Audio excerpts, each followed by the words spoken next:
Then the houses that are under the Baratheons, obviously. Cool stuff with Baratheons fighting. So yeah, they've got. It's a really good book. It's got loads of information about all, Storm's End. It's got loads of information about like. So this is something you don't see in the show. You never see Storm's End. I don't think you might see little bits of it, but yeah, it's really good. This book is really good. So now we're Dawn. We're at Dawn now. They're gonna eventually go through all the other kingdoms and stuff, but the other places that aren't in Westeros. But yeah, so that's Dawn. It's just right at the bottom, basically. It's like a boot or shoe. But yeah, so it tells you about Dawn. Loads of information about Dawn. The breaking. Kings of the First Men. The Kingdoms of the First Men, sorry. The Andals arrive. Sword of the Morning. He's an important person. He's got this like legendary sword, basically. He's in the show, but instead of giving him his sword of the he's called the sword of the morning. Instead of giving him his legendary sword, they give him two swords to make it look like he's super special. Instead of just having, and people go, oh, all he's got is his sword, like Valerian sword. Who cares? But anyway, coming of the Rhoynar. The names of 6 kings sent by Nymeria to the wall as related in the histories, okay? Queer customs of the south. This is like everything under the rule of, yeah. So they never actually, the Dornish never, they never actually bent the knee to the dragons, so that's why, as a courtesy, they're still called Prince of Dawn. There's no kings, but there's princes, so yeah. Dawn's against the dragons, yeah, and the Dornish actually killed a dragon rider and a dragon. And this is the image, yeah, they kicked the shit out of them. And this was at the very beginning of Aegon's rule. One of his sisters got killed. And so that's when people was like, right, so they can't die. And they can't be killed. Right, Sunspear. This is like an important place. You don't see Sunspear in the show. The Water Gardens is not in Sunspear. I could be totally wrong. I'm pretty sure it isn't. I might be getting mixed up, but I don't think it is. I think the Water Gardens is like out of the way in Sunspear. Yes, it isn't. I'm positive. Sunspear is not in the Water Gardens, and that's all you see in the show is the Water Gardens. So you never see Sunspear in the actual show. Unless they put the Water Gardens in Sunspear. But I can't remember them doing that. But they probably did. So anyway, Beyond the Sunset Kingdom. So we're nearly done with the book now. I'm just like flicking through, but yeah, it's a really cool book. Of our lands, there's 3 cities. Lorath, so it's got like loads of different cities. Interesting things to wear and the buildings and stuff. It's just like putting places one probably never gonna see in the books, but in the main series. But it's like, yeah, there's all this other stuff going on, like Coho and the Closum daughters, Mialis and Tyrosh. Oh yeah, well, loads of different places.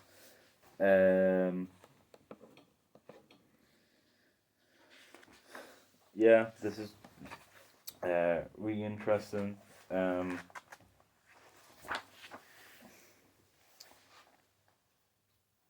They've just got loads and loads of information story to. They've got Pentos, so Pentos isn't like that in the show, but yeah, that's Pentos. Volantis, confirmation about that shows like this the people that are slaves in the markings, how like they get identified and which one's which. So basically, no one can escape. Like you just know, right? You're like, I believe they can be freed, but they have to like have it like kind of scarred or removed or something maybe, or there's some sort of way to prove that you've been freed as a slave and you can't become a slave again or something like that. I don't know. That might not be right. Probably not. So this is interesting. Uh, yeah. Then Bravos, obviously, and then yeah, that's cool. That's what's described like in the main series. Great. I believe that's in series 5. It'd be stupid if it didn't have that, but I'm not sure. But yeah, the show like you don't get all this like in the show either, like just how cool everything is. But yeah, Bravos is just like a real like it's kind of like say like Westeros like just thinks that everywhere over on the other side is like all like savage and stuff, and Bravos is just like this like really like perfect like place that just has like every religion and everything, like a temple for every religion all over the world, even like really strange ones that are like in places that haven't been explored a lot. Um, Beyond the three cities, they've got the Summer Isles, where like I guess it's like meant to be like what like kind of like Jamaican people or something. I don't know. It's like meant to be or African people. I I guess it's meant to be like the Caribbean. I think it's meant to be like like the Caribbean in a way.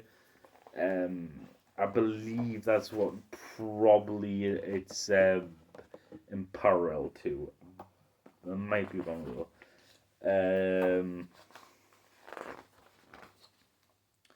You got some Isles. Got North, the Basilisk Isles, Sophoros or something. The grasslands. So there's so much. I'm just like to like tell you like there's just so much detail in this. It's like a huge book with just so much lore. Just it's crazy stuff that would never be in the books. Yeah. Dothraki, like stuff imagery there.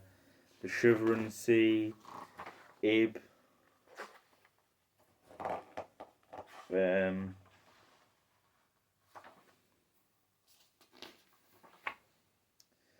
East of Abe, and like I said in the book video, there's like vampire type creatures or something, or like people that like that at least are hinting towards that.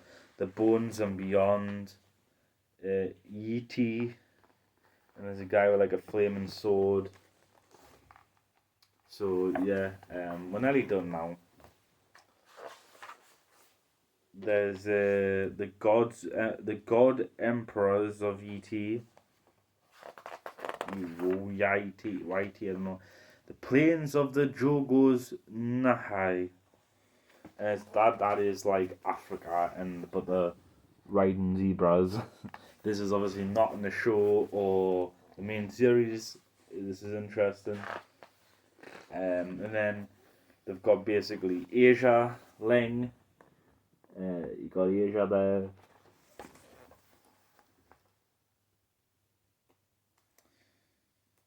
So yeah, and then other islands of note in the Jade Sea, as recorded by Coriolis Valerian in his letters. So yeah, uh, Valerian's yeah, the Isle of oh my god, what the hell's going on? The Isle of Elephants, whose Shan rules from a palace made of ivory. Okay. Mahai, the Paradise Isles, a verdant crescent attended by twin fire islands, where burning mountains bulge plumes of molten stone day and night. So Volcano Island, the Isles of Whips, a bleak and barren way station where slavers from half a dozen lands buy, sell, breed, break, and brand their chattel before sending them onward. So yeah, they've got like little things there. There isn't a lot about them, but they're just giving you a little information about them. So anyway, so close to the end of the book now. Aside by the Shadow, and then yeah, we're done. That's Aside by the Shadow, and then finally got Daenerys and the afterword. There you go. Oh, and sorry, then you got the Targaryen family tree. All the Targaryens, massive. Then you've got the Starks. All there. So obviously at the bottom you'll have Rickon Stark, Brandon Stark, Arya Stark, Sansa, and there's obviously the connected like Tyrion in Lannister. You've got Robb with Jyn Westerlin. You've got Jon Snow. It's got Eddard Stark and Unknown is the mother. But yeah, they've got loads of stuff there. Benedict Rogers is like in that family or in the Stark family. Benedict Rogers is my favourite Game of Thrones character. Then the Lannister family tree. So yeah, not as big as Targaryens. And then and then now we've got the Crown Lands. Yeah, this is I don't know why I didn't show this earlier, but why this isn't really in the book. But there's King's Landing. They've got the Massey's Nuke. They've got the Red Keep there. Cool Isle. They've got like Dragonstone. So like in the right, basically. So King's Landing is there, and then so in season 8, in season 7 and season 8, Daenerys is only there, so they're about like this far away from each other. So yeah.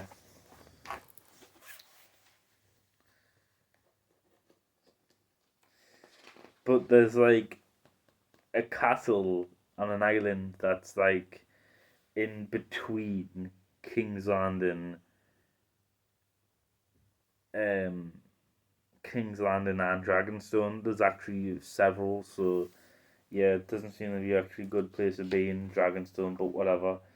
They did that.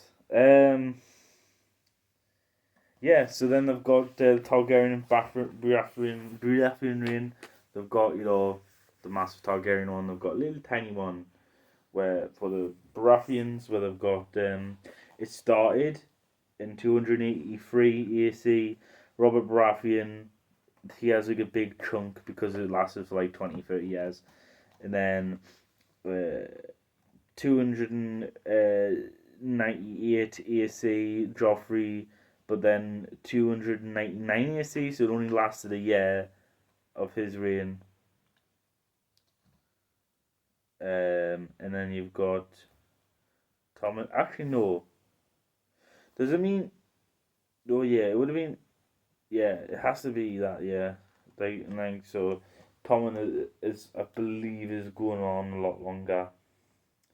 But like longest reigning for the Targaryens is Jaehaerys, the first.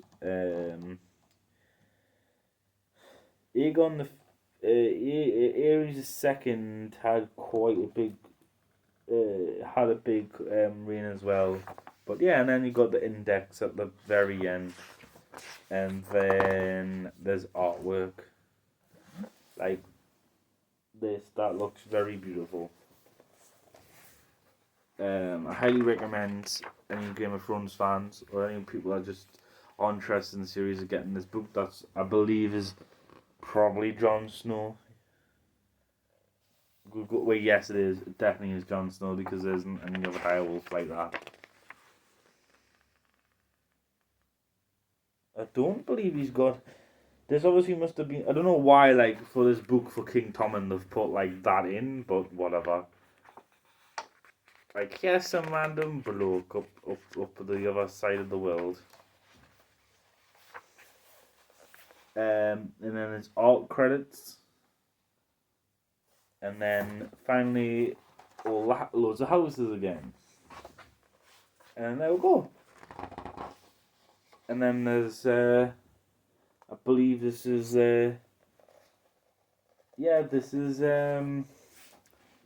Jon Snow's dad and Robert Baratheon. But yeah, done.